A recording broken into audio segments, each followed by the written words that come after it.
Hello, my name is Joshua, and today I'm going to show you how to sell or liquidate an asset. So when you first log in, you want to look for the quick links box.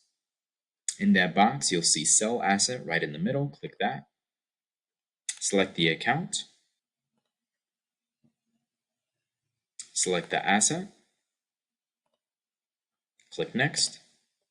And it will open up a new tab with the sell direction letter. So depending on the asset you select, it will give you the correct sell direction letter. Just for example, if you have real estate in your account, select the real estate property, it will provide the real estate sell direction letter. So obviously, since we selected an LLC, have the private equity sell direction letter here.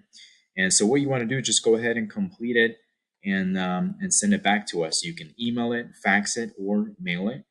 The information here in the upper right corner. If you electronically sign, we only allow electronic signatures from DocuSign, HelloSign, Adobe Sign, Write Signature, AuthentiSign, Dotloop, and Sign Now.